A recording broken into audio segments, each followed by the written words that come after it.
Any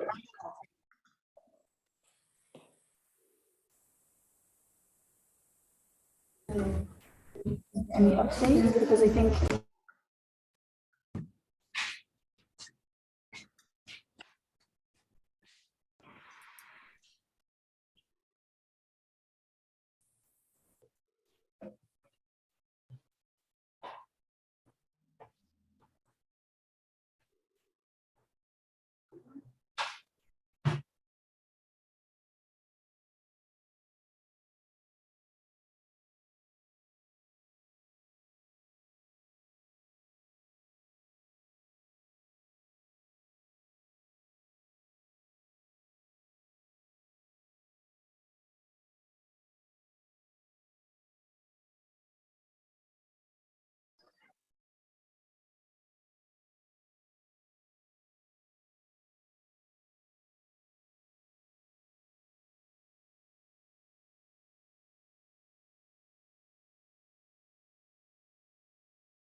hello and welcome one and all. Welcome our wonderful mentees and mentors and partners of the Ban Ki-moon Center for Global Citizens, our partners from Enlight University Network and their external international partners.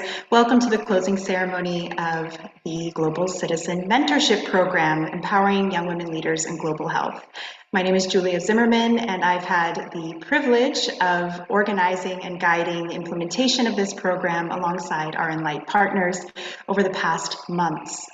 This wonderful program launched in June last year, so it's been quite a journey since then of our mentees learning and growing alongside their fantastic mentors. Our 15 mentees, young women who are studying in the field of global health at different universities in Europe, in Africa, and in Latin America.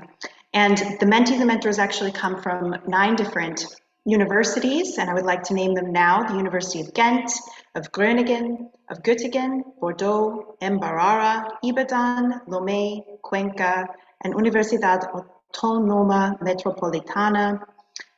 That is quite a wide breadth of universities from all over the world, and I think it's just so amazing that we all came together for this mentorship program to empower young women in the field of global health. Global health is, of course, a topic that's been front of mind for all of us these past couple years, with a pandemic in the background of our lives, and something that will continue probably being a big theme for us moving forward. And that means that we need more inclusive global health, that we need gender-sensitive global health, that we need more women in the room. And that's why we've been launching this program, and that's what we're hoping for our mentees, is that they become leaders in the field of global health moving forward.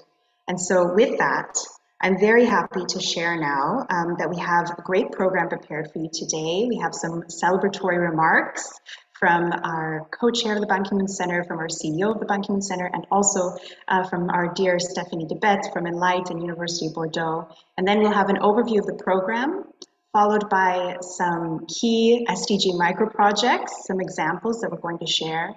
And then there will be a ceremony of certificates, as well as a sharing of some reflections from different mentees and mentors. So I'm really looking forward to everything that we have in store for us today. And without further ado, we'll go ahead and move into our first segment, and that is with Our wonderful co-chair, His Excellency Heinz Fischer, the 11th President of Federal Republic of Austria and the co-chair of the Ban Ki-moon Center for Global Citizens. Heinz, we're so happy to have you with us today, and I will turn it now over to you for some welcome remarks. Thank you, Julia. Distinguished professors from the Enlight Network, dear Mrs. Debate, dear Monica, dear Global Citizen mentees. It's a real pleasure to join you today for the closing ceremony of the 2021 Global Citizen Mentorship Program. First of all, allow me to congratulate all mentees and their mentors on the culmination of the program. Although the program is ending, I hope that the partnership formed during this past month will continue. This year, the Ban Ki-moon Center partnered with the Enlight European University Network for the first time for a mentorship program focused on global health and the empowerment of young women leaders. The program empowered 15 young women currently studying in a field related to global health at universities within the Enlight Network and its selected international partners. Overall, the participating mentors and mentees represented, as you know and just been mentioned, universities in 9 different countries and from 3 different regions: Europe, Africa, and Latin America. Given this, through the program, an enriching exchange across countries, regions, expertise, and experiences was fostered.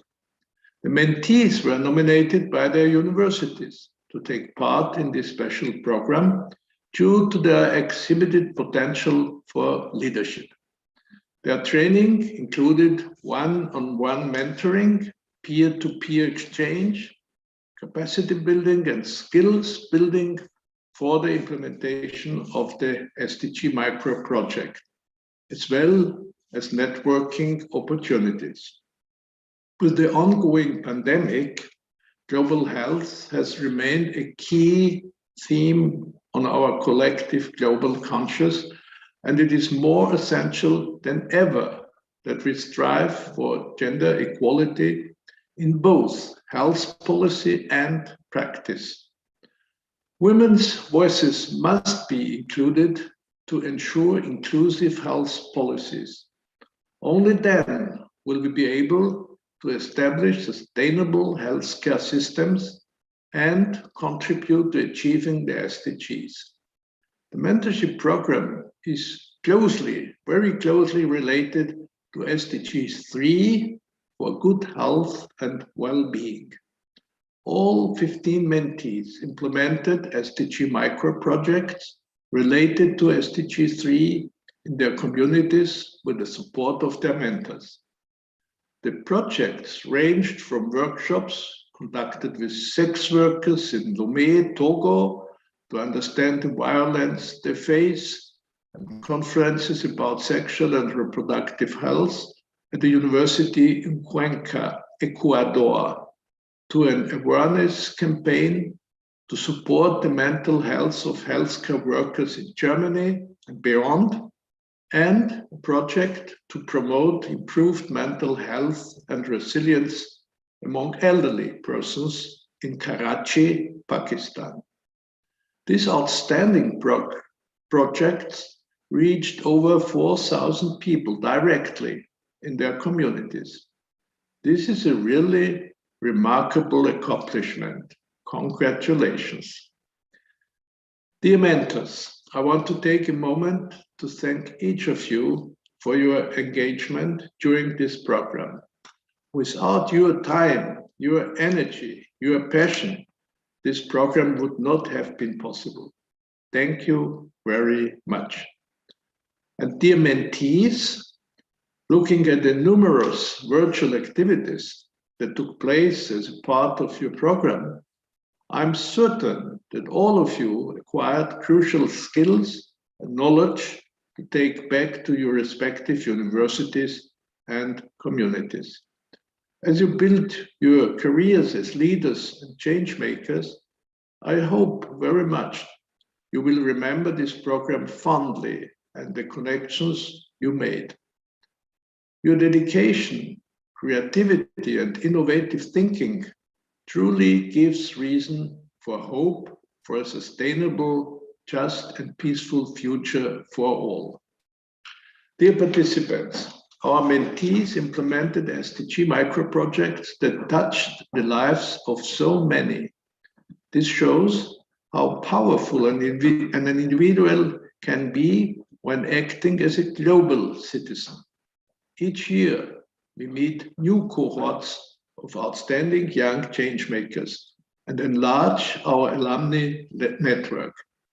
Our mentees will now join the ranks of over 200 changemakers who have already participated in our trainings. Welcome, alumni.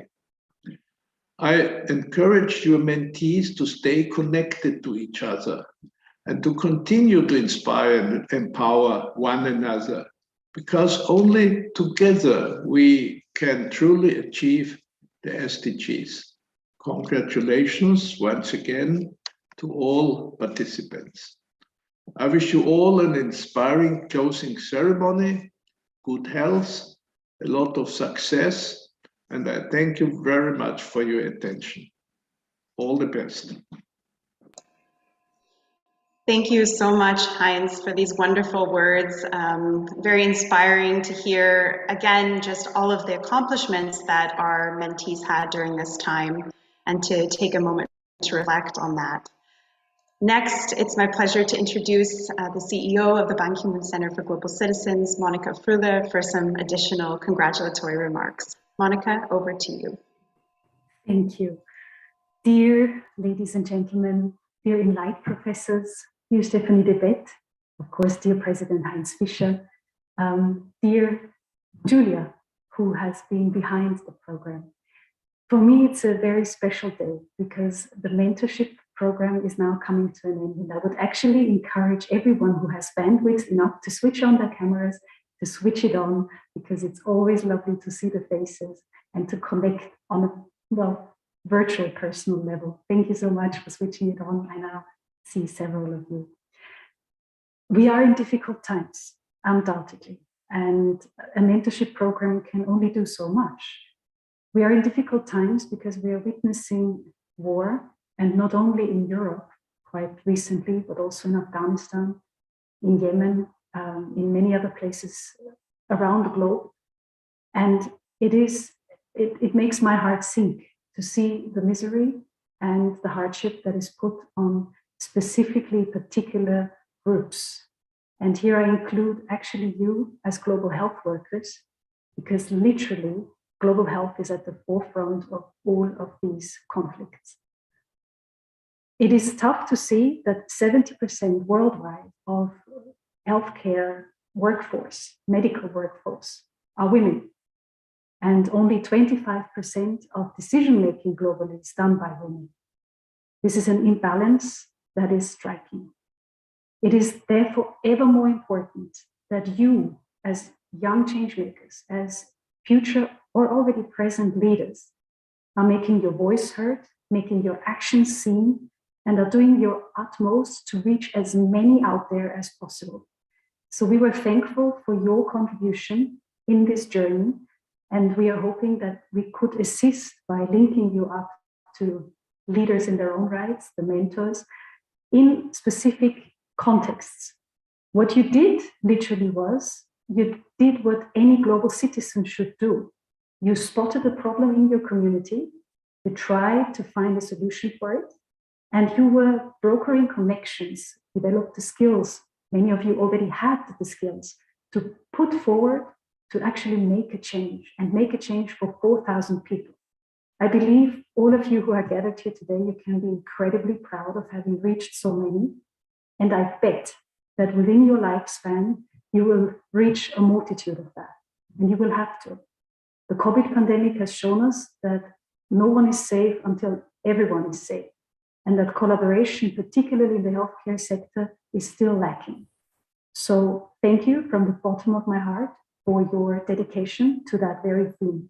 You are on the journey of becoming from a mentee to become a mentor. I guess many of you will eventually be inspirational to other women, to other men, to join the sector and do good for the world and be compassionate and passionate leaders, as Sdg Ban, the former Secretary General, always puts it. He sees too little of global citizenship mindset in the current existing leaders around the globe. He says they're merely national leaders. But what we need is someone who sees beyond the borders. And dear ladies, dear gentlemen, you have made your mark in exactly that regard. And congratulations on your achievements. You had interesting engagements with Médecins Sans Frontières, the Doctors Without Borders. You had a seminar on the burnout question, which is a very, very striking one again for the time and the day and age we are currently operating in. And you had, of course, peer-to-peer exchange, which hopefully persists to be valuable to you. You have connections now almost across the globe with your cohort here. Please stay in touch. I'm still harvesting off my mentorship programs that I did in the past, and I hope that you can do that too. So without taking much longer time, I want to congratulate you for everything you have achieved. I will be curious to see what else is in store for you, what else you will achieve. And I thank you for your passion and compassion as global citizens in the health realm. Thank you very much. Thank you so much, Monica, for these wonderful words of welcome and congratulations. And it's exactly that, this network you've established over these past months, it doesn't just vanish after the program ends. Please keep using it. The mentees have a WhatsApp group that's very active. Keep sharing what you're doing, keep sharing your activities. And always, the Ban Ki-moon Center stands also behind your work and hopes that we can support you further along your path as leaders. Next, it is my pleasure to introduce Stephanie Debet, the director of the Bordeaux Population Health Research Center at the University of Bordeaux in CERN. Stephanie has been an incredible partner to us at the Ban Ki-moon Center and has really been a driving force behind setting up this mentorship program. It has been such a pleasure to work with you, Stephanie. And now over to you for some words of congratulations. Thank you very much for the kind introduction, Julia. Dear President Fischer, dear Monica Fröhler, dear Julia, dear colleagues from the Enlight University partner universities of the Enlight Alliance, and also dear colleagues from the Ban Ki-moon Center.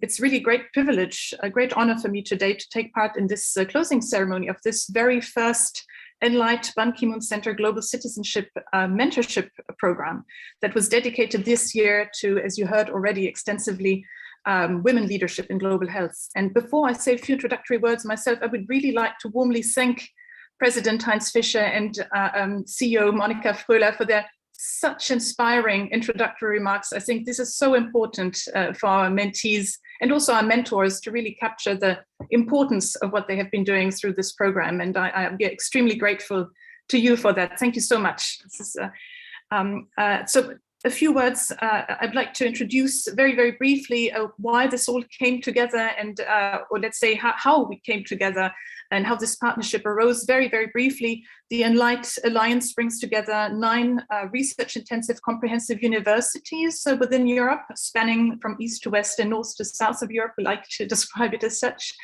That really came together in 2019 to jointly address major societal challenges from both an educational and a research and innovation perspective. And among the 5 major flagship, we call them flagship challenges that Enlight has decided to prioritize, 2 are particularly aligned with this mentorship program, namely health and well-being, and equity as well, in a way, encompassing gender equality. Obviously, these are 2 of our 5 major flagship challenges that we really strive to contribute to together.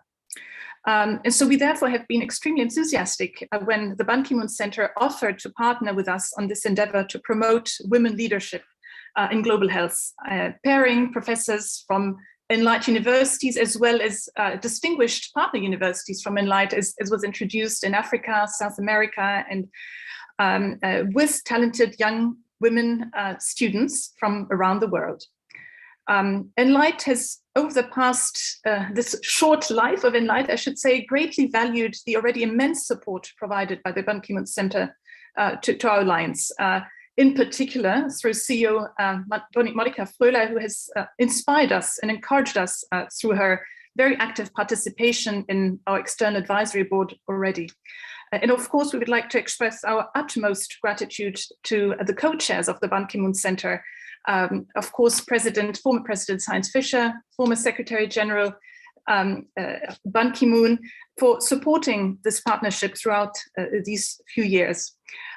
We are continuously guided within Enlight by the UN Sustainable Development Goals, obviously, but also the general spirit of global engagement and global citizenship that you have been so continuously promoting and fostering through all your initiatives. So we are greatly indebted and grateful to you. In these difficult times, as Monika much more elegantly described it, really where one major global health challenge follows the other, we are particularly keen on supporting and advancing initiatives such as the one that is being presented today. And therefore, I really very much look forward to hearing about the experience from the mentors and mentees over the past months on this major topic, on this important, very, very important initiative. And I would like to end by thanking also very warmly my colleagues from the Enlight Alliance who have taken from their precious time to engage in this mentorship program. We discussed this within our little core group of the Enlight so-called think tank dedicated to health questions. And we're very, very enthusiastic when we heard about this initiative. But I greatly thank all the colleagues who actually then dedicated their actual time and precious mentoring time to this. And I would like to congratulate really all the mentees for their outstanding contributions and look so much forward to hearing about some of these experiences. And last but not least, I would like to very warmly thank Julia Zimmerman, who has been so instrumental to this program and has so terrifically guided it throughout the month. So thank you so much and looking very much forward to the rest of the ceremony. Thank you. Thank you so much, Stephanie, for these very kind remarks as well. And it's been an absolute pleasure to work with the Enlight University Network and to work with all of the professors here today. And exactly as Stephanie said, it wouldn't be possible without your engagement to have a mentorship program. So we really, really cherish that and value your contribution, as your mentees are so grateful to have it as well. Now we're going to move into a short overview of the program, so what our mentees had the opportunity to experience over the past months. And it's been quite a journey. So we launched the program in June 24th, we had our kickoff event, which now feels like quite a long time ago. And we set our intentions and talked about the program ahead. And then in July, our mentoring actually began. So the mentees started meeting with their mentors. They signed agreements together. They set out goals together, expectations, what they want to exchange with each other, and then signed an agreement that was then shared with me. So this was very much individual basis, and we hope that this was able to help foster a very good connection from the beginning, that it was clear what the pairs were expecting to achieve together. And then we had a wonderful workshop in August on the Sdg Micro Project with Darcy Loon from Teaspoons of Change. And this was to help our mentees and also mentors who joined the workshop think about the Sdg Micro Project. And the Sdg Micro Project is, of course, a project done in a local community, in a local context, sometimes a bit bigger, that addresses one or more of the Sustainable Development Goals of the United Nations. And of course, in the context of this program, that meant SDG 3, which is good health and well-being. So there was a lot of thinking and ideating and what could be good in my context, of course, considering constraints based on ongoing pandemic, perhaps meeting in person being difficult, funding constraints, things like this. So our mentees and mentors had to think creatively and think about what they wanted to do for their project. And then in September, they submitted a project proposal. And this project proposal then became their guide sheet to the implementation period of 6 months for their Sdg Micro Project.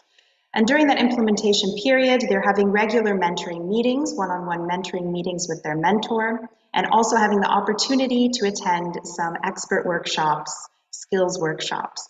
The first of these was, as Monica mentioned, with the CEO of Doctors Without Borders here in Austria, Laura Leser. And this was quite interesting because, of course, she was able to share some perspective from working within a global health space and as a leader, as a woman leader, what it might be like. And it was also very interesting for our mentees to think about, you know, what ethically, for example, in working in this space, we had very candid conversations about that. And one of the theories behind this program was also to take away decolonize the global health space. So we also talked about that in this workshop with Laura, and exactly what that means to go into different countries and assist in health situations and doing it in an ethical way. So I think that was quite an interesting insight to gain. Then in November, we had a midterm check-in. So this was a survey that was sent around to check on the partnerships between the mentees and the mentors, as well as to see how their projects were going. Of course, at this point, there's always, you know, different challenges that you're met with. I think I had an idea that was a great idea for a project, and then turns out it's not possible to implement because of A, B, C. But then this is the opportunity where we can pivot and say, okay, so that may not work out. How can we change it up to make the project meaningful? What can we do maybe differently for a project? And I had lots of good conversations also with our mentees at this point and helping guide them. I'm sure also many mentors spoke with their mentees and finding ways to navigate different challenges in implementation and look out for the opportunities. And then I also asked our mentees for some suggestions of workshops that they would really like to have. Specifically for them, and one of them was on burnout prevention. And as this was mentioned as well, burnout is a key theme, unfortunately, in the world, but especially in the global health space right now. We have a lot of healthcare workers that are entirely overworked, maybe not getting the mental health support that they need. We even had Sdg Micro Projects that address that very topic.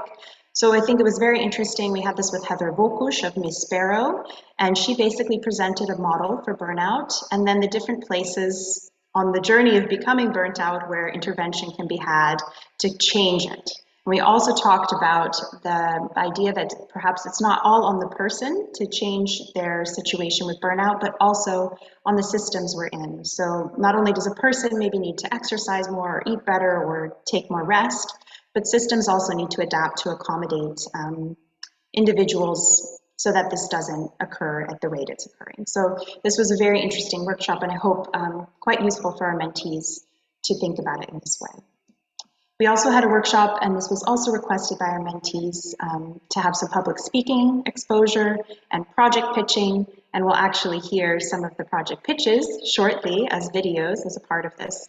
But they had that with Claire Matheson, and we practiced our Wonder Woman pose. So the ladies that were in the workshop will know what I'm talking about, to help build confidence while public speaking, because a lot of it just has to come from that. Of course, the ladies, they all know our mentees. They know their subject matter, their projects inside out, and sometimes it's just that extra boost of confidence that we need to be able to talk about it in a compelling manner. And then finally, at the end of last month, at the end of February, our mentees submitted their Sdg Micro Project reports, which then track the impact of the work they did during their time implementing their project. They talk about their outcomes and their activities, as well as things that they would consider as next steps, which is also very exciting because at the end of the day, we really hope that these projects go further. Some may be just one-off, and that's fine, but others maybe you've hit something interesting and there's more to be done. And if that's the case, we really encourage you, I really encourage you, and the whole Ban Ki-moon Center encourages you to continue on the path with your project, continue this implementation, look for funding, look for partners, and build out these great ideas that you had. So with that, we're actually going to now transition into hearing about some of the actual projects that were implemented. And I've selected sorry, there's a sound thing, fine. Yeah, we've selected 4 projects to actually highlight today, and we're going to have a screening of their pitch videos. So I'm very excited to first introduce the project pitch from Estefania Mendieta Alvarez from the Universidad de Cuenca. And so let's see if my technical team, he's ready to share it. Okay, perfect. Health and education is a right of all. Therefore, they must be universally accessible, free, equitable, comprehensive, and participatory. Hi from Cuenca, Ecuador. My name is Estefania Mendieta Alvarez. I'm a medical student at University of Cuenca and a mentee in the Ban Ki-moon Center for Global Citizens Mentorship Program 2021. My Sdg Micro Project aims to educate young people in my community about sexual and reproductive health. But why is it necessary?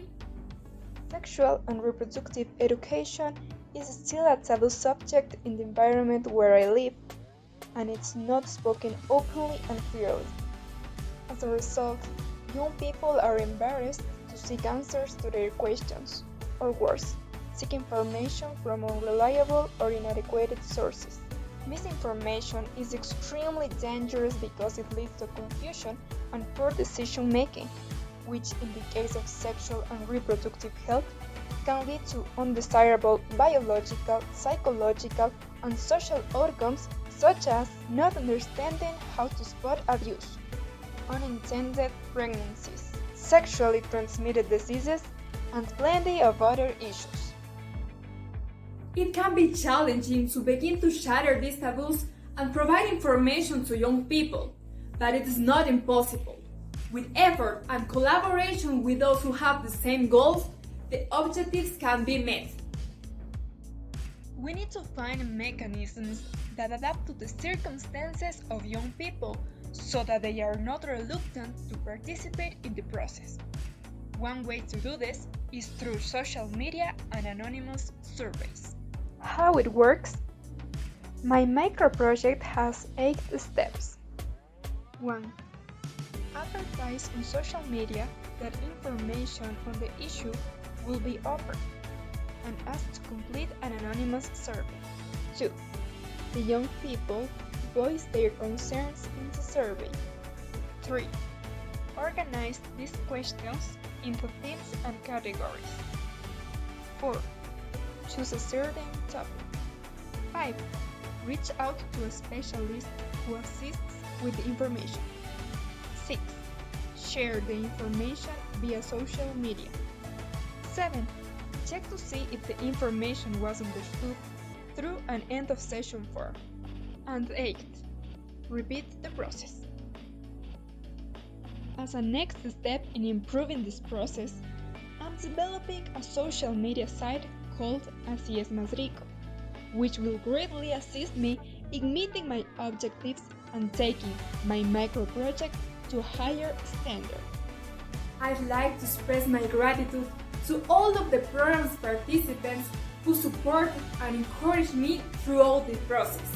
I learned a lot from them. They've inspired me to keep working on my project and look for resources to help me develop and grow it. Thank you so much. Also, congrats to the other mentees who finished their assignments. The world needs us. Let's make our contribution. Thank you so much, Estefania. Yes, a round of applause. Such a great video and so much enthusiasm in how you pitched it. Like really, it's such a great example of how to pitch a project, and just really congratulations on your hard work. Really well done.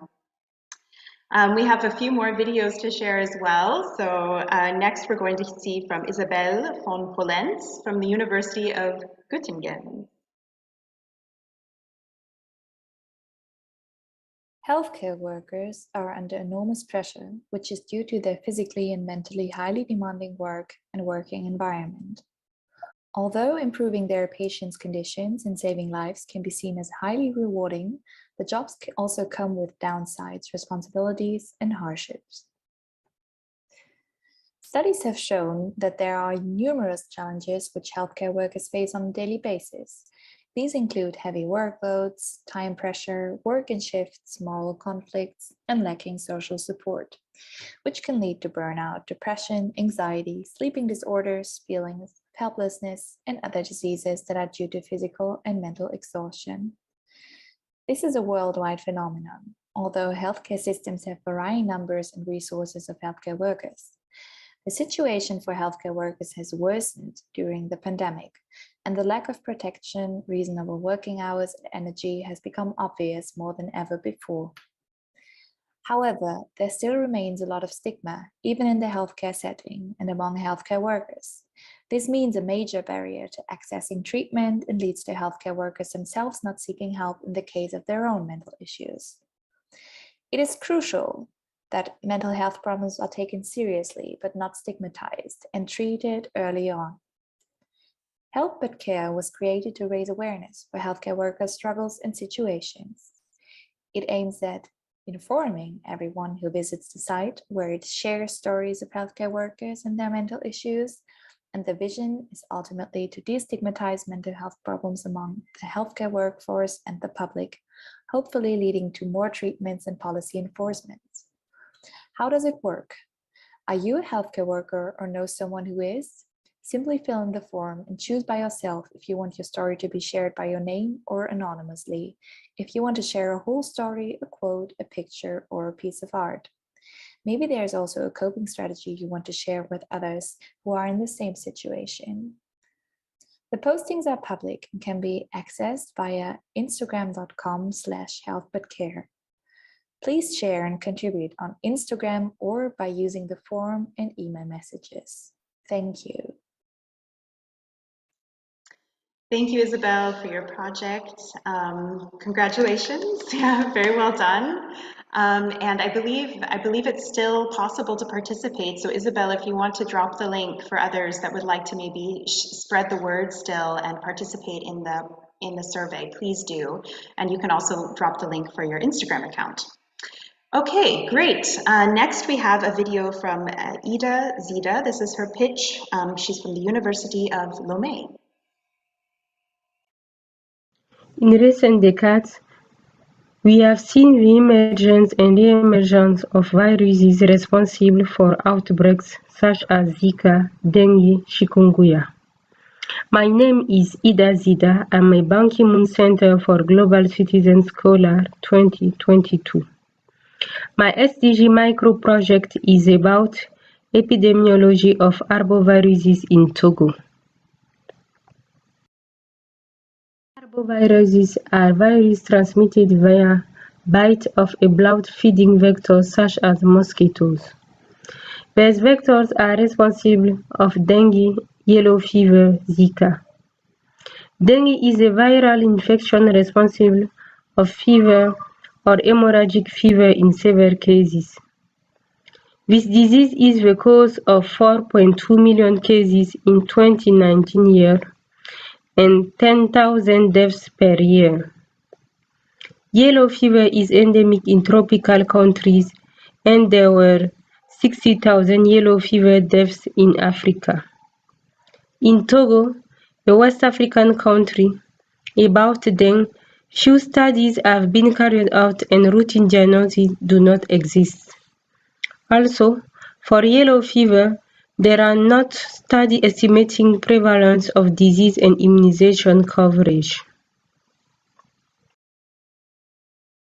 The project is located in Togo and has three phases. Firstly, assess healthcare workers' knowledge of dengue in Togo. Analyze data on yellow fever recorded by the Togolese National Surveillance System. Finally, identify causes of febrile syndromes in healthcare structure in Togo among patients.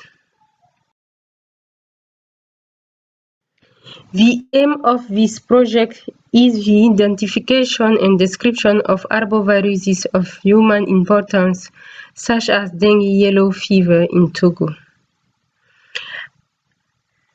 To achieve this goal, we will carry out studies with the following objectives: assess knowledge and practice of dengue among healthcare workers, estimate prevalence of yellow fever cases and immunization coverage, estimate prevalence of dengue fever among febrile patients.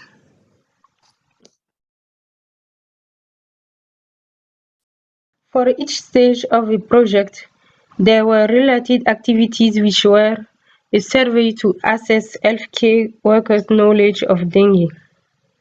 A pre-tested online questionnaire was used to collect data on socio-demographic characteristics, knowledge of dengue and practices of dengue. The second activity was the analysis of the yellow fever database.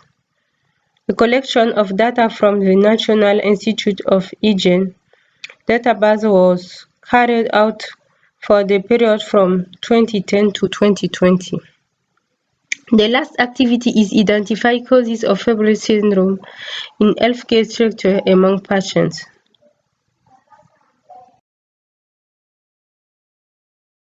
The project is in line with SDG, specifically SDG 3, which ensure healthy lives and promote well-being for all at all ages.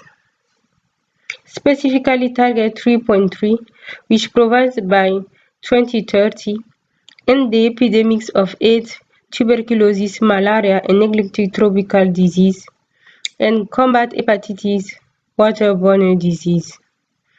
They target 3.C to increase health financing and the recruitment, development, training, and retention of the health workforce in developing countries.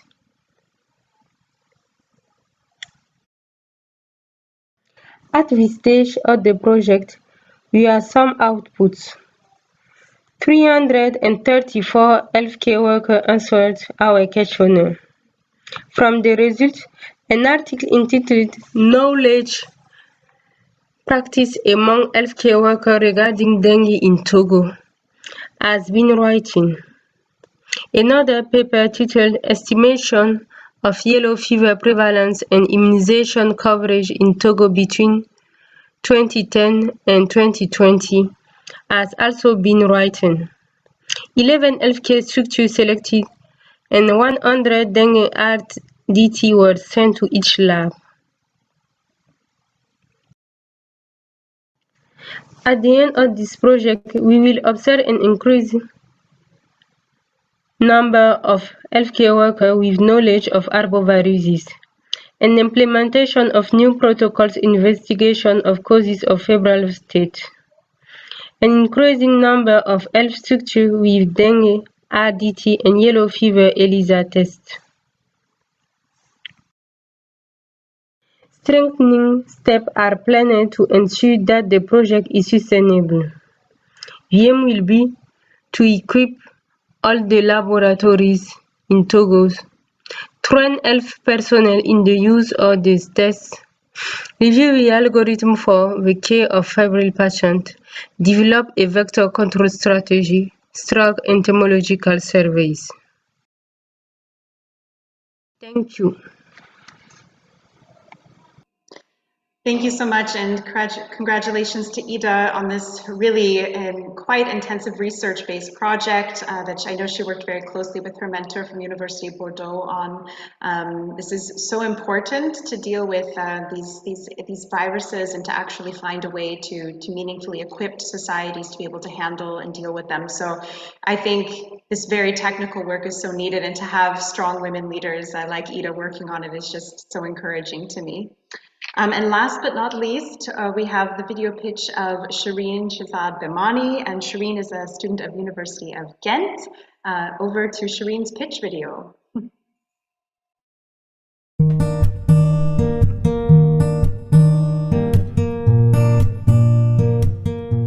Hello everyone, I'm Shireen Vamani, one of the mentees of Ben Ki-moon Center Global Citizen Mentorship Program 2021. My area of interest is mental health and promotion of resilience building skills. And this present work connects me with my primary vision. In this micro project, I try to take small steps towards reducing depression and increasing resilience and enhancing constructive coping among elders living in older aged home. This is in line with Sustainable Development Goal 3 to ensure healthy lives and promote well-being. Let me take you towards my project summary. If we focus on statistics, By 2030, 1 in 6 people in the world will be aged 60 years or over. By 2050, the world's population of aged 60 years and older will double. The number of persons aged 80 years or older is expected to triple between 2020 and 2050. If we focus on low and middle income countries, by 2050, 2/3 of the world's population over 60 years will live in low and middle income countries. Considering this shift in distribution of the country's population towards older ages, there is a dire need to look at their health, and most specifically, mental health. WHO proposition of no health without mental health has acknowledged the significance of mental health. Depression in elderly is increasing and has become a major public health issue. Almost 15% of older adults are suffering from a mental disorder. Depression is known to be the most common psychiatric disorder among elderly residing in care homes. In Pakistan, the prevalence of depression is 40.6%, with more prevalent in females than males. During pandemic, social isolation and social disconnection has resulted in serious issues among elders living in a shelter home. We implemented resilience building skills that can enhance healthy coping and ultimately decrease depression among elderly clients residing in old age home of Karachi, Pakistan. You must be thinking why we want to promote resilience. What is it? So resilience is a concept used in positive psychology. This defines one inner power, strength, and courage.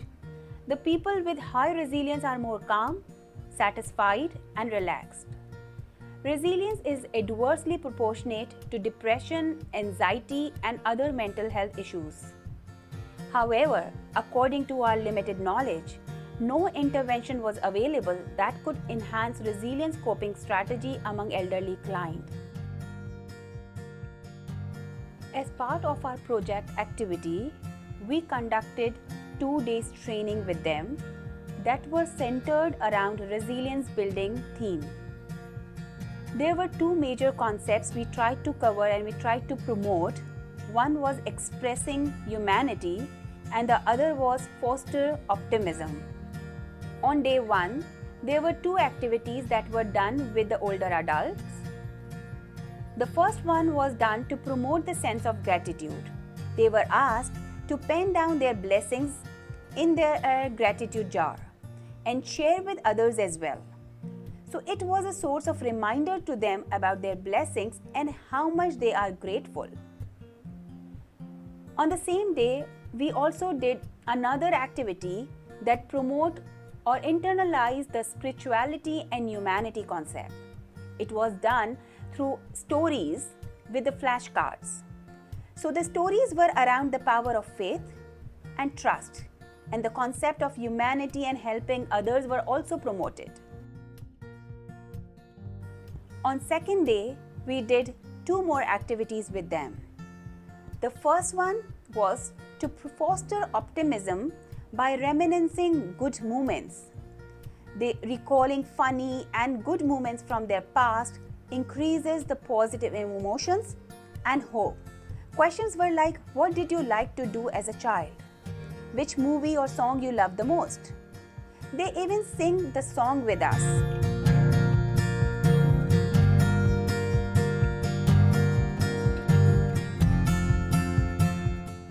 The last activity of second day was done to enhance optimism. Each elder was given a newspaper with a marker. They were asked to circle or highlight anything that can portray positivity and happiness to them.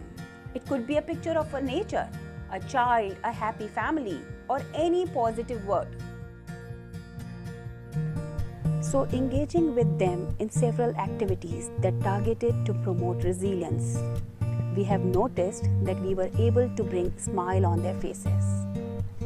I am quite confident that with this type of positive psychological intervention, we can promote happiness, constructive coping, and we can ultimately reduce depression. I strongly believe that promotion of such intervention can save life of an elder from depression and its associated disabilities. Thank you.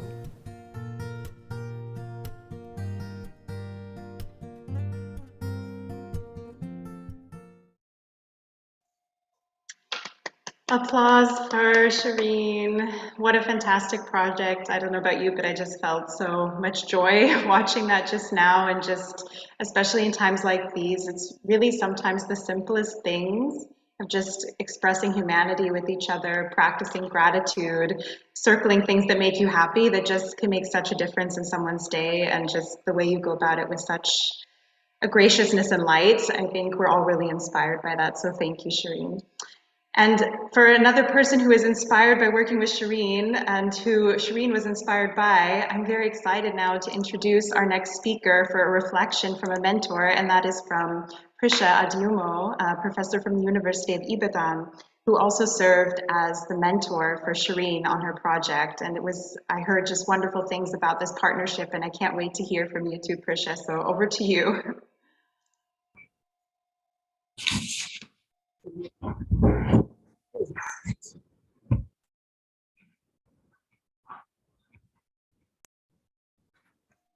We can't see you yet.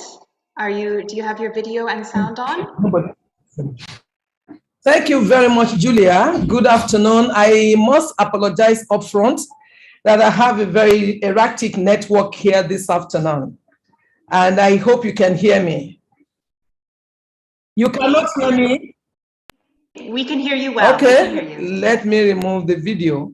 What about that? Can you hear me now? Yes, we can hear you now. Okay, thank you very much. Thank you.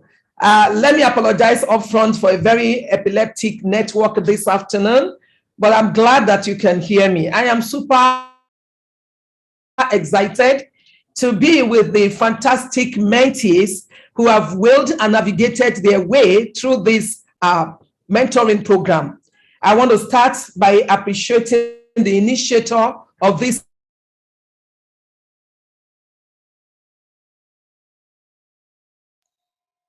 We've lost your sound as well, Prisha. I don't know if it helps.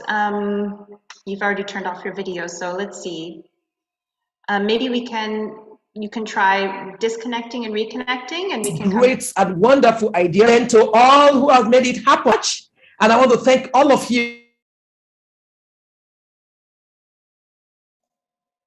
Prisha, can you hear me? Perhaps we can maybe try reconnecting to help with your connection.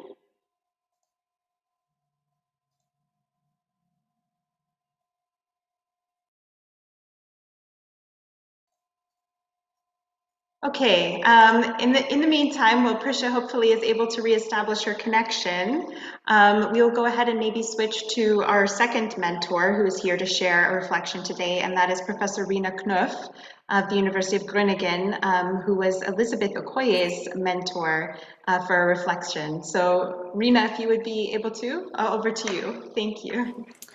Thank you very much, Julia, and all at the Ban Ki-moon Center. This was a wonderful program. I really enjoyed it very, very much, and I feel very, very privileged to be part of it. I didn't really know what I let myself into when I first started this, but it has been a privilege and really a joy to work with Elizabeth in my case. So Elizabeth, she did a very exciting project on blood transfusion and the question why so few people in Nigeria are willing to donate blood. So there seems to be a huge reluctance in giving blood for other people and for medical purposes. This is something completely new for me because, of course, in the Netherlands, this is not a problem at all, and lots of people are prepared to donate blood. And blood, of course, being very important in medical practice. So Elizabeth devised a very nice project to investigate why people are really so reluctant to donate blood.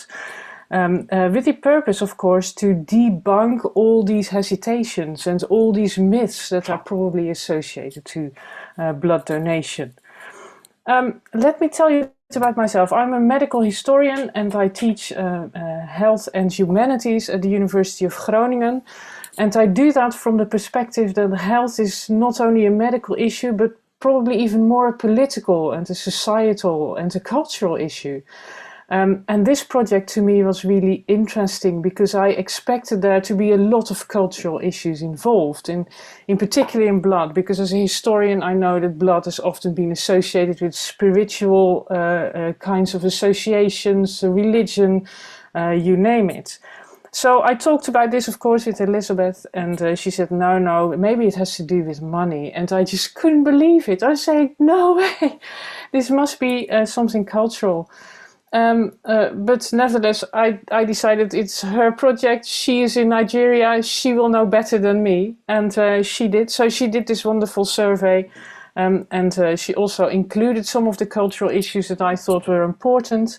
But indeed, she came up with the end result, and indeed, money and being paid or being paid for giving blood was an issue among a lot of people, which surprised me very much. Of course, there are also some cultural issues, but they didn't seem as big as I expected, which is very interesting to me because I thought, being from the global north and supervising somebody from the global south and remembering the talk on the spoonful of change. And the warning we got in saying that you have to really keep in touch with cultural assumptions and you really have to look at the people who you want to change or you want to work with. That was definitely a lesson for me in practice. So I saw that, of course, you have to go along with whoever is there and whoever is doing the research. So that was a confirmation of what I thought or what I knew in theory and I saw in practice. So that is something I learned from this experience. And of course, I went into the whole program with the expectation, the hope that I would learn something, and I did. So I want to thank Elizabeth very, very much for that because it was really wonderful to me. Of course, it wasn't all glory and happiness in our project. We also ran into some trouble, and one of the big problems was communication. And we just saw that the communication with Ibadan is in the connections, and that was also some trouble that we faced. And we sort of overcame, but I think the fact that we maybe didn't go as far as we would have liked was due to the fact that communication was incredibly difficult between the two of us. So that is maybe something that the Ban Ki-moon Center could think of improving, or maybe you have suggestions on how to do this a little bit better. And the second recommendation I would have is to set up some funding for these micro projects, because that would be so incredibly helpful. I remember the spoonful of change, and I was thinking all the time, it would have helped to have the spoon already. So the change we can provide, but give the spoon already and give a little bit of money so we can have a start off. That's it from me. I thank you very much for letting me share in this experience, and I above all I want to thank Elizabeth because I really learned from her and I appreciate having worked with her, and I hope we will keep working, maybe even on this project, because there is a lot more in it than we got out of it over 6 months. Thank you very much. Thank you so much, Rina, for this wonderful feedback and also for these recommendations. We take them to heart, absolutely. It's definitely our interest to always improve what we offer in our programming, so thank you so much for that. I think now Prisha has been able to rejoin, so if you have now connection, Prisha, and you would like to go ahead and speak, please go for it. Okay, thank you very much. I hope you can hear me. That was a fantastic demo for you to see what communication goes on in Ibadan. And I apologize once again. But generally speaking, my mentee, Shireen, and from the last speaker, and her mentee has done incredibly well. And so I want to extrapolate to all the mentees. I believe they've done very well. But of course, Shireen, my mentee, did a lot more of the work. She was the driver at the driver's seat. She did a lot on her part. And I just wanted to share two things that are very important for me as a learning curve from her perspective and the way the mentee-mentor relationship went. The first thing is that I observed Shireen to be an individual who is very open, who is willing to learn, and who is willing to teach at the same time. Fantastic that I learned a lot of things from her, and I learned a lot of things from her project. First of all, I want to say we were able to build relationship that actually has transcended beyond Ban Ki-moon Global Citizenship Program and, of course, our Sdg Micro Project. I'm particularly delighted that I have an opportunity to be in Ibadan and then, of course, extended my networking, collaboration, partnership into the global streets of Pakistan, where Shireen has come from, and all that could only have happened, by the great job and great work that the Ban Ki-moon program has availed us the opportunity. I want to thank her so much for making herself available. And I want to say second thing about her project. As a mentor, your responsibility is to make sure you set your goals on time. And so ab initio, we agreed on our set goals, and we're both open to be able to go back to revisit what we planned we were going to do. And so when it was time for the Sdg Micro Project implementation, both of us, we were like, is this going to work? Are we going to do it? The time is so short. And the game changer came on, with COVID-19, various variants coming up, everybody became another thing altogether. So we were like, is it going to happen? And she didn't know that as she was asking me the question, I was asking myself the question as well. However, since I have to play the role of an encourager, I told her, you know what, Shireen, you can do it.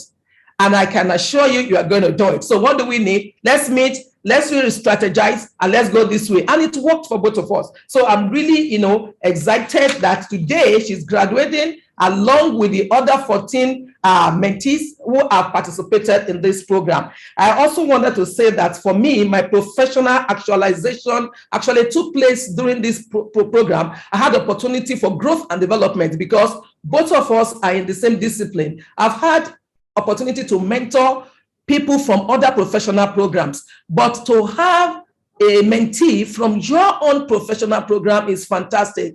And I think moving forward, this is what I'm going to be recommending. It's very helpful. It makes us to be able to speak the same language. It gives us opportunity to draw examples and scenarios from our background. It gives us an opportunity to open up to so many things that we wouldn't have been able to. So there were no windows, there were no cups that we got to, and we couldn't find a way of escape. We were able to navigate very easily, and I really learned from that and appreciate that. And about what Rina said concerning giving a seed money, I think I love that. It's very good. It's wonderful. But I also felt that it gave the mentees opportunity to explore. It gave them opportunity while I was ready personally to fund Shireen's project. I gave her an opportunity to search, and before I knew where I was, she already got 2 funding opportunities for this same project work that she was doing. And I'm so excited about that. And I told her when I was asking about your account and all this information about how to transfer money from Nigeria, this is what I had in mind.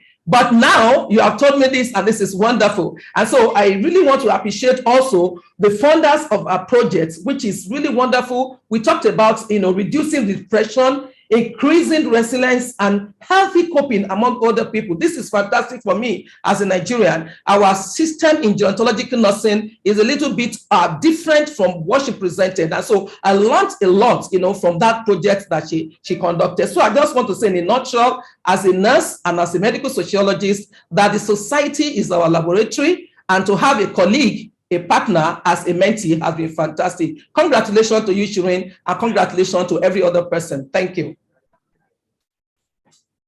Over. Thank you so much, Prisha, for this wonderful and impassioned speech. It's just so lovely to hear about what a great collaboration you had working with Shireen, and that it really had the effect of learning from each other. We also heard that from Rina as well, that the mentor also learns something from this experience and this exchange, and that it should be enriching for both partners involved. So I'm so pleased to hear from both of you that this was such a successful partnership. Next, we're actually going to hear from some mentees.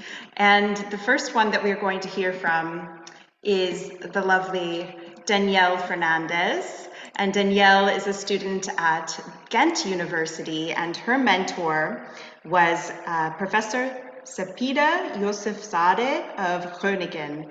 So with that, I'm going to turn it over to Danielle for her reflections as the mentee's perspective. Over to you, Danielle. Thank you, Julia, and hello, everyone. So when Julia asked me to say a few words today, I started by reflecting on the past 7 months, and my first thought was, has it really been 7 months?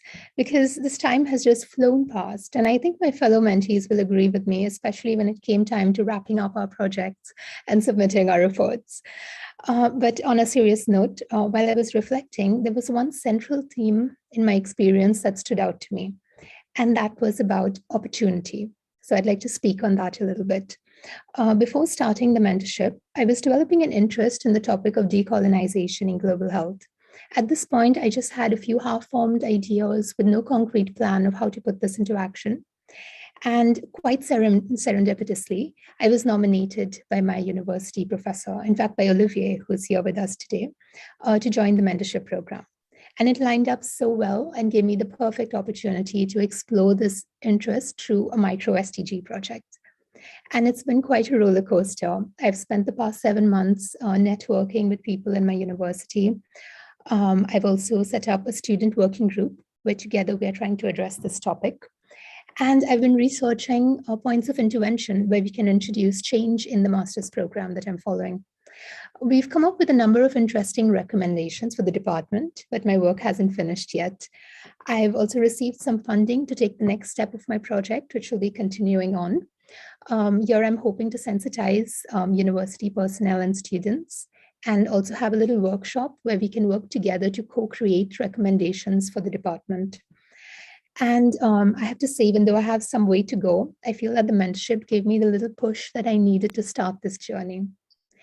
And building on the theme of opportunity, I think I have to speak about one of the most important parts, which was, of course, our mentors. I was paired with a wonderful mentor, Dr. Sepida, and it was quite miraculous that her interest aligned with mine, and we set off on this journey together.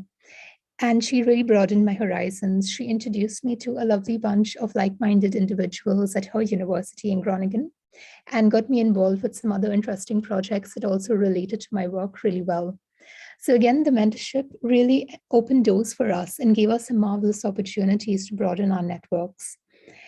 And finally, I have to say that the mentorship provided us a platform to share our ideas and translate some of these ideas into a project, into reality. And you've seen the amazing videos from my colleagues, and one of them, actually, Shireen, also had a wonderful opportunity to share her project on a larger scale at the Global Engagement and Empowerment Forum last month. We were all terribly proud of her. And I have to say, it has been a lovely experience. It was filled with interesting learnings. We learned how to stand and think like Wonder Woman from Claire Matheson, and we learned how to ward off an impending burnout from Heather Walkersh. But most of all, we got a chance to learn from each other, which has been marvelous. So on that note, I'd like to say thank you to the Ban Ki-moon team and to our lovely mentors. Thank you for the opportunity.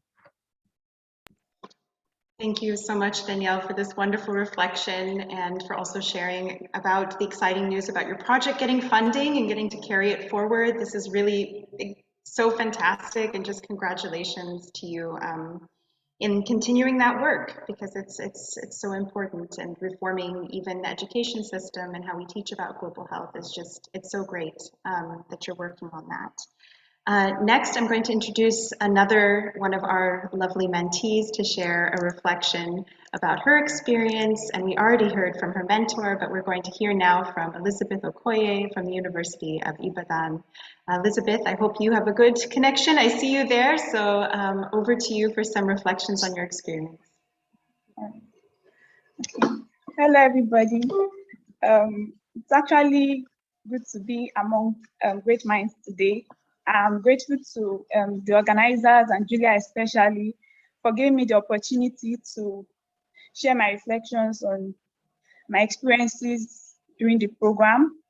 Okay, for my micro Sdg project, I worked on, just like Professor Wina said, we worked on creating awareness on the theme of blood donation, and we looked into, I was of the opinion that the reluctance to donate blood is majorly due to maybe they needed an incentive, money incentive, or maybe ignorance.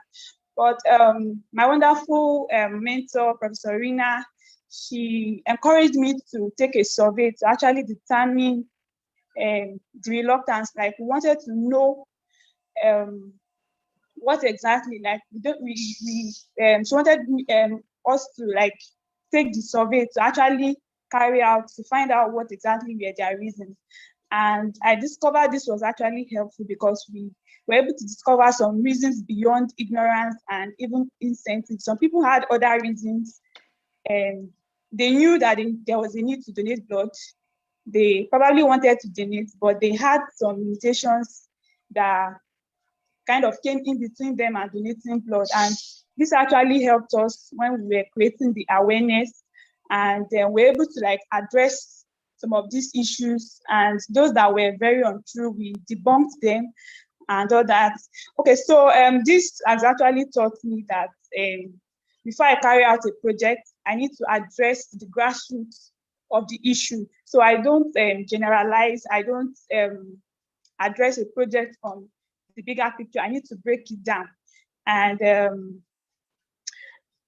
I want to thank my mentor for that, for the idea. Actually, she has been very, very supportive, you know, very, very patient. And just like she said, we've been having the issue of internet connectivity, and my connecting device was not good for some time. And she was very patient. And even when I had to, because at some point I was juggling schoolwork with my professional exams and final year projects. And also I was the commanding officer of my university's chapter of Nigerian Red Cross. And we're at the peak of our activities for the session. She was very, very, you know, understanding when I had to reschedule for some meetings. I'm really grateful for her. In fact, at some point I was like, if patience is actually a skill, I think I want to actually learn and hone it, because I actually saw it in her, and it was one of the things that made our relationship very smooth. And then, like I said, she was actually very filled with ideas. She kept on at different points in time where we had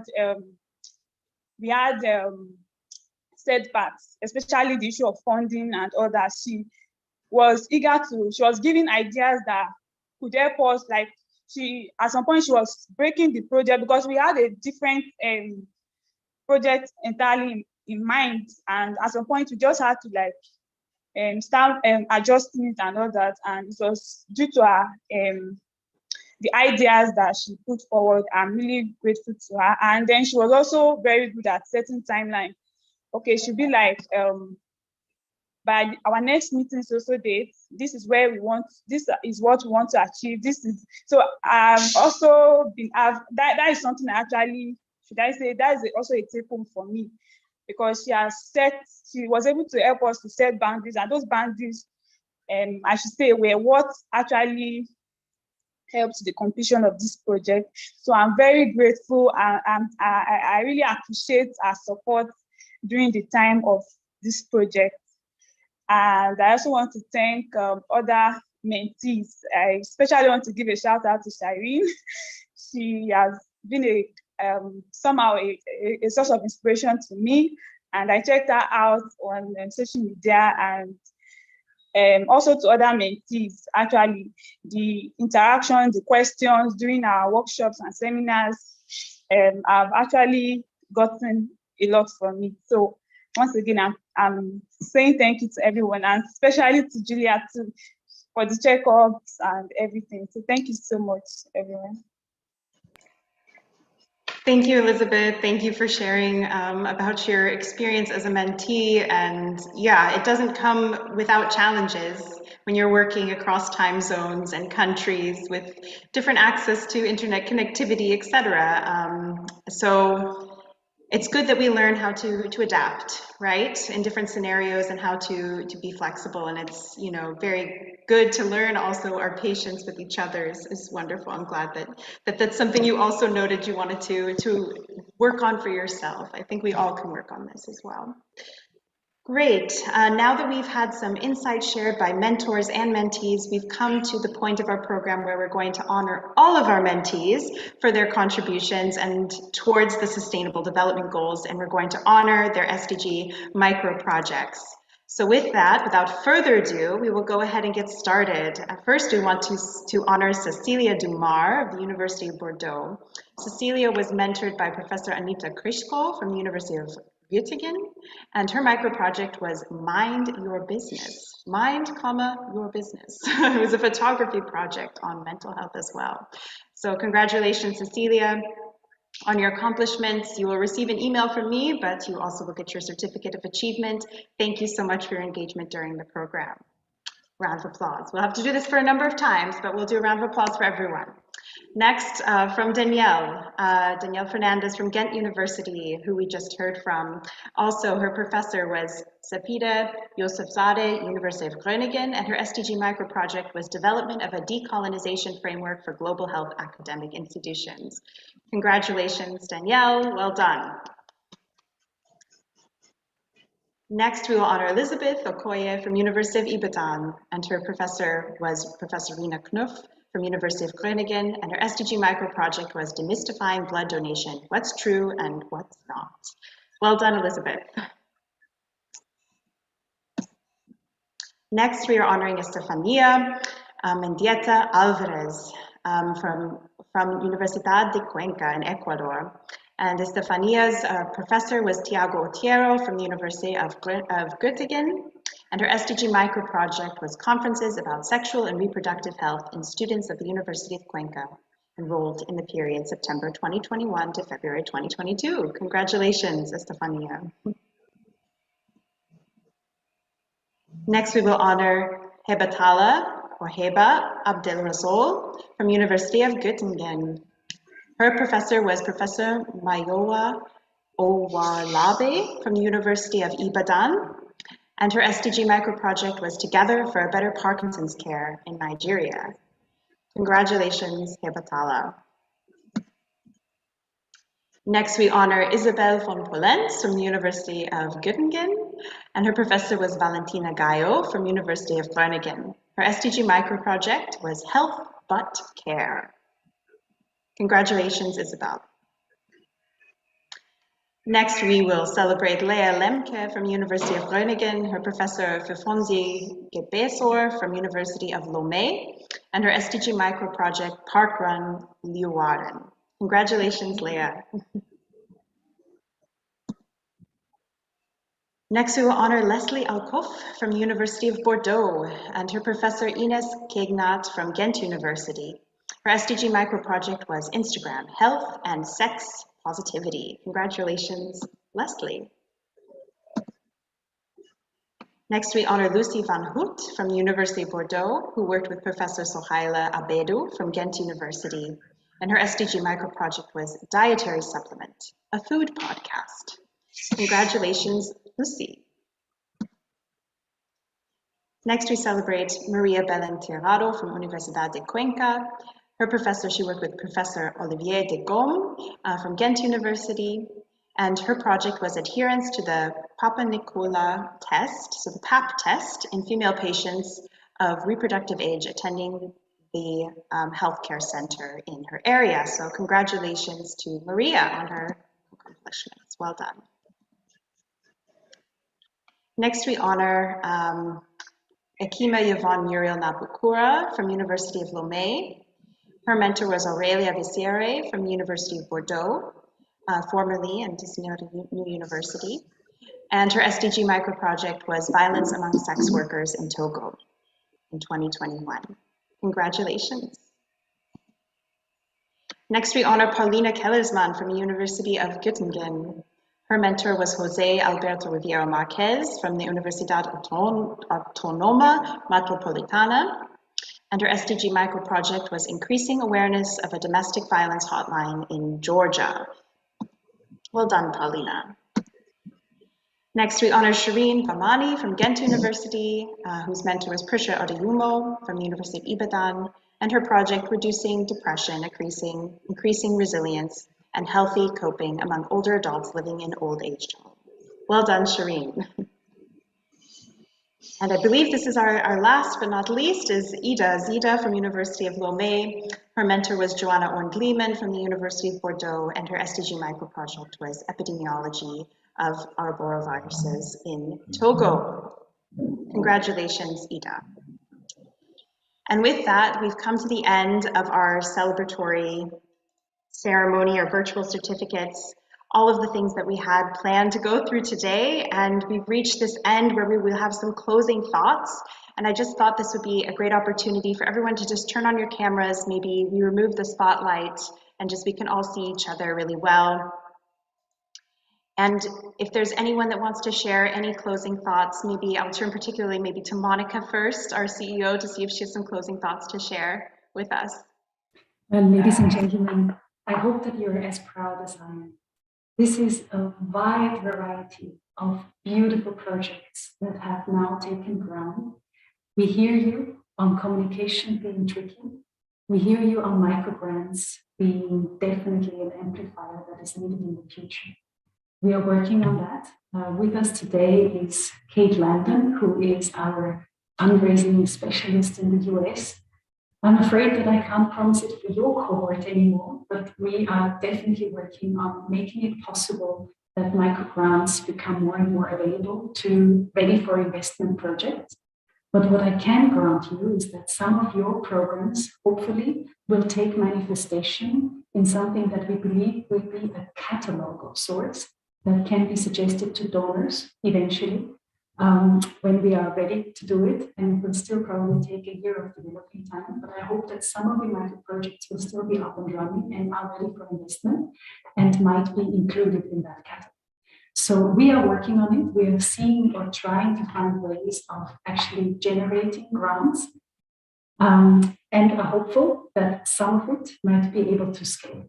Thank you so much for your incredibly diverse and actually very inspiring input. I learned a lot, even from the session today. I learned a lot from you already. I'm happy that mentors and mentees from the whole wide world were connected. I do hope you stay in touch. Don't be a stranger. We are fortunate to count you to the alumni of the Ban Ki-moon Center Network. Thank you so much. Thank you so much, Monica. And is there anyone else that would like to share a thought that didn't get to share a thought and feels they'd really like to share a thought right now? I want to give the open floor for a moment. Just feel free to turn on your mic. Everyone seems very at peace with the whole situation. That's great. I'm glad that you all, everyone feels that this was properly celebrated. And as Monica said, don't be strangers. The mentees will all receive an email from me with their certificate. I will also be circulating a follow-up survey to get your input on how we can improve the program. We already heard a couple ways today, but that's always super helpful to us. So please do take the time to do that. It won't be very long. And from my side, just a huge thank you. Before you go, we definitely want to take a picture, and our comms person is with us, Katarina. She's there, so please turn on your video if you can, and she'll count us down for a nice photo together. Yes, hello. Let's take 2 pictures. I'll count to 3. 1, 2, 3. And then let's take one with waving. 1, 2, 3. Marvelous. Thank you so much. Thanks so much, Katarina. And thank you, everyone, for your engagement, for your energy, for being a part of this journey together, for starting a new program together, for my Enlight colleagues and friends. It's been such a joy and such a pleasure. So thank you, everyone. And I wish you a great rest of your days, evenings, mornings, wherever you are in the world. Let's stay in touch. Thank you. Thank you so much. Very impressive.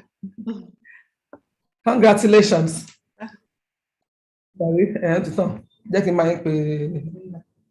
Driver.